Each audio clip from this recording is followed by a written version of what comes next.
Hugh Hefner is dead. All the information. I'm Ben Shapiro. This is The Ben Shapiro Show.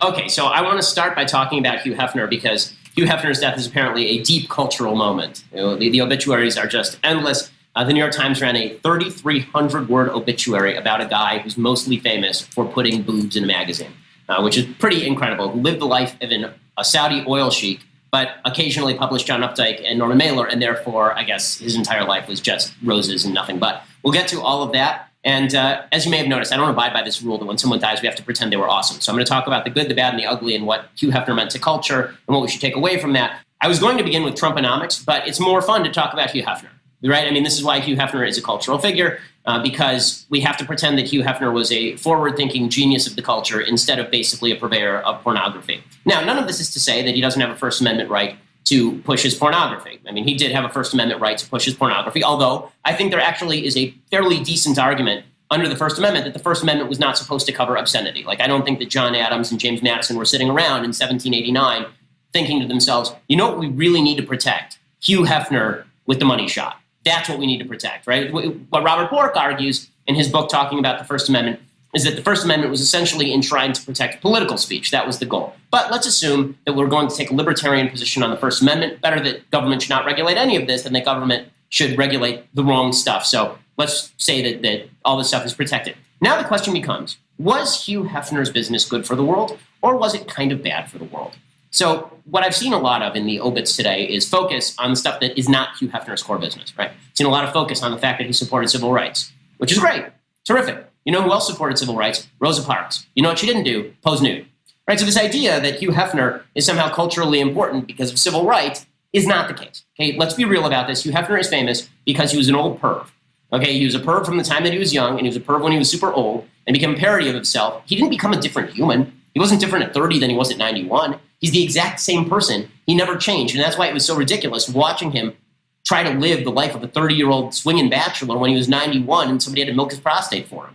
The whole thing is ridiculous. So the New York Times runs this glowing obit of Hugh Hefner. I did look it up. I was trying to figure out whether they granted more time to Hugh Hefner or Ronald Reagan. They did grant more time to Ronald Reagan, so good for the New York Times on that. They granted more time to Hugh Hefner than William F. Buckley, which I think is sort of telling about where the Times stands on this. But here's what they write. And this is, I don't even have to give you indicators like this. I'll just read you this glowing profile of Hugh Hefner, apparently one of the greatest human beings to have ever walked the earth. It goes, Moses, Jesus, Hugh Hefner. So here's Hugh Hefner. Hugh Hefner, who created Playboy magazine and spun it into a media and entertainment industry giant, all the while as its very public avatar, squiring attractive young women and sometimes marrying them well into his 80s, died on Wednesday at his home, the Playboy Mansion in Los Angeles. He was 91. Okay, let's imagine for a second that Donald Trump, God forbid, had died before he became president of the United States. His obituary would read very much like this from the New York Times. Right? Donald Trump, a man famous for squiring around young women and sometimes marrying them. But now the New York Times doesn't like Donald Trump because Donald Trump's a political figure, right, on the right. And therefore, he's an evil, vile man with women. Evil and vile, do you understand? Now, I think that Hugh Hefner was pretty vile with women. I think that Trump's history is not particularly great with women. I'm pretty consistent on this stuff. But it is amazing how the politics shift, how people view people's treatment of women. I'm old enough to remember when feminists thought Hugh Hefner was gross. But now he's sort of a hero, right? Hugh Hefner's great. He liberated us from the constraint of our own sexual puritanism.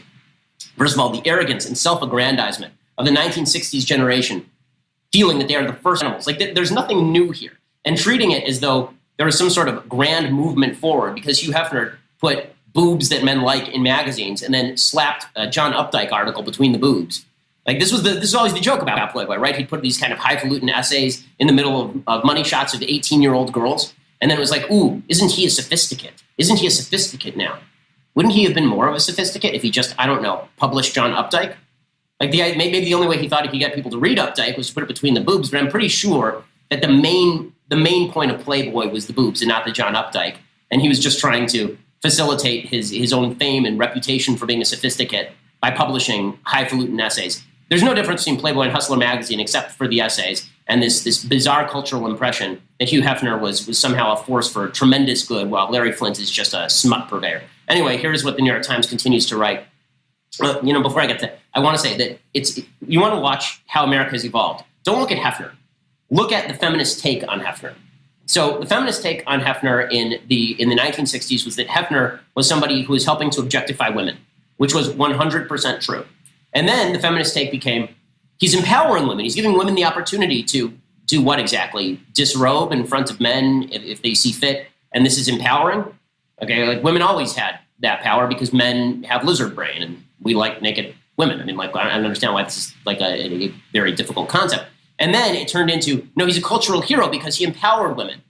Okay, really, if you think that it is empowering to women to publish nude photos of them, maybe the woman wants it. But as a general, it may be empowering to that individual woman in that sense, I suppose. But is it empowering to women all over the United States that men are looking at lots of pictures of naked women?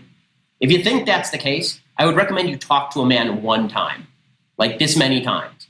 And if you do, you will recognize that men who watch pornography are not on the side, typically, of being more empowered toward women. And that's just not the way that this works. Men who have respect for women don't tend to revel in pornography. Okay, because again, there is something at odds with seeing something as a human being and seeing someone as an actual object worthy of genuine affection, love, and respect. Anyway, the endless obituary continues. Hefner, the man, and the Playboy, the brand, were inseparable. Both advertised themselves as emblems of the sexual revolution, an escape from American priggishness and wider social intolerance. Both were derided over the years as vulgar, as adolescent, as exploitative, and finally as anachronistic. All of those criticisms are true, but Mr. Hefner was a stunning success from the moment he emerged in the early 1950s. His timing was perfect. Don't you understand? He was slapping those Puritans right in the face. A note about those sexual Puritans of the 1940s. They had more babies than any generation in American history.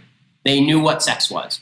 Okay, again, every generation seems to think that they're the only people who have ever discovered sexual organs, and it's just incredible to me. You get that today from people who are my age, right? People who are younger. Well, my parents didn't know anything about sex, but I know something about sex. Guess what? Your parents did. You know who else did? Their parents. You know how I know this? Because you're here, moron. Because he was compared to Jay Gatsby, Citizen Kane, and Walt Disney, but Mr. Hefner was his own production. He repeatedly likened his life to a romantic movie. It starred an ageless sophisticate in silk pajamas and smoking jacket, hosting a never-ending party for famous and fascinating people. Well, that doesn't mean that you have to liken his life to a romantic movie, right? He was a rich guy who got a bunch of women to disrobe in front of him who didn't have any affection for him and who were occupying his... Do you really think all these hot young 21-year-olds were like that hot on the 80-year-old creep? Right? He couldn't even sell his house because he insisted that he'd be allowed to live in the house, and nobody wanted to live in the house with him. He tried to sell his house in LA like a couple of years ago, and no one was willing to buy it because one of his preconditions is that he would be still wandering around the house, and nobody wanted that guy wandering around the house in his bathrobe. Plus, I mean, what would it do to the home price if you blacklighted the place? My goodness. It says the first issue of Playboy was published in 1953 when Mr. Hefner was 27, a new father married to, by his account, the first woman he had slept with. And I love this. I'm going to skip forward a little bit here because what he says about his wife is really quite incredible about his first wife. He says, still, Mr. Hefner wielded fierce resentment against his era's sexual strictures, which he said had choked off his own youth. A virgin until he was 22, he married his longtime girlfriend. Dun, dun, dun, dun. Horror of horrors. He was a virgin until he was married. Yeah, that's what made his life empty and meaningless. It wasn't the endless sex with a random bevy of women and the uselessness of his own perspective. No, what really ruined him is that he didn't have sex until he was 22. And I'm sure that ruined his life. Just as it made meaningless the lives of Thomas Aquinas, just as it made meaningless the life of Jesus, right? All of these lives were meaningless. If they had sex at 15, guess how much better? You know what they could have done? You know what Thomas Aquinas would have thought if that dude had had an orgasm at age 16? Can you just imagine? I mean, it's so stupid. I was married at 23. I was a virgin until I was married. It was a good decision. You know why? Because the only person I have ever had sex with is my wife. We're going to be married for 10 years. I promise you, my life is significantly more fulfilling than Hugh Hefner's was. Because I'm not going to die lonely and alone. As Mathis said, he lived as he died in a bed. I'm not going to die lonely and alone, surrounded by people who don't know me and don't really care about me. It's just this idea that the promulgation by the media of the idea that he was living a lifestyle that is something that should be emulated is truly amazing. And it's truly amazing from the same newspaper, by the way, that will talk routinely about toxic masculinity. Or talk routinely about, is James Bond sexist? What? I mean, a week ago, everybody in the media was saying that Clay Travis was just a boor for saying on national television that he believed in two things, the First Amendment and boobs. That was basically Hugh Hefner's slogan, and now it's a 3,300-word obit. in the New York Times. Sent you. Okay, so back to Hefner. Now, none of this should be taken, again, as the idea that the government should be banning pornography or that the government should be involved in the process of doing this. The point I'm making is that the cultural celebration of vulgarization of the culture, the idea that this was somehow a broadening of the public mind, that society was made better by this. Not all exercise of rights are useful. Doesn't mean they should be banned, right? Well, what I said a couple of days ago with regard to, for example, kneeling for the national anthem, is that do you have a right to do that? Of course you have a right to do that. Right? Your employer can do something about it, but you have a right under the First Amendment to not be punished by government for doing that. Every right contains the possibility of misusing the right or using it in a way that's dumb or counterproductive. Okay, the First Amendment may contain the right to publish nude photos of women, but to glorify it, to say that this is some sort of cultural step forward for women is just ridiculous. You could have a feminist movement without women posing nude. You could. This has always been my critique of third wave feminism. First wave feminism said, men are acting like pigs. They're barring us from the workplace. We should be able to get the jobs that we want, and we should be treated on equal par with men. Totally agree with that, right? This is why my wife's a doctor. My mom worked. My dad stayed home. But the third wave feminism basically said, men act like pigs. They're gross. They treat women badly. You know what? That standard, they have a different standard for us. They want us to be all princesses in the ivory tower. Instead of demanding that men be gentlemen, instead, get rid of the ivory tower entirely. No rules for anyone. No rules for anyone. That does not mean that I'm in favor of sexual law. Okay, I'm not.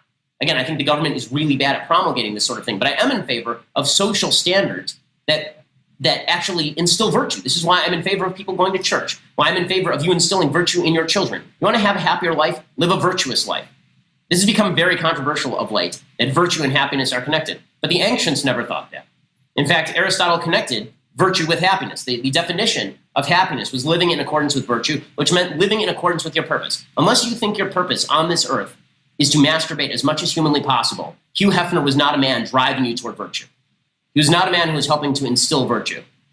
So, this thing goes on and on and on. It says the Playboy philosophy advocated freedom of speech in all of its aspects, for which Mr. Hefner won civil liberties awards. He supported progressive social causes and lost some sponsors by inviting black guests to his televised parties at a time when much of the nation still had Jim Crow laws. Again, Leonard Bernstein invited black people to his parties too, but he didn't have naked women running around there. The idea that it was necessary to use sex as a lever in order to break open the hidebound stupidities of things like Jim Crow, the hidebound evil of things like Jim Crow, I just don't think is true. And you know who would have agreed with me? People like Martin Luther King, who was a preacher. I seriously object to the idea that Hugh Hefner is somebody who ought to be emulated or whose life we ought to celebrate, particularly when the central point of his life was not civil rights stuff. The central point of his life was that he wanted people to be able to get nudie magazines. That's all. 3,300 words on Hugh Hefner, 3,000 words on William F. Buckley, the founder of the modern conservative movement. Just amazing. Again, we as a society tend to think, and it's true in politics too, that we have to swallow the chaff with the wheat.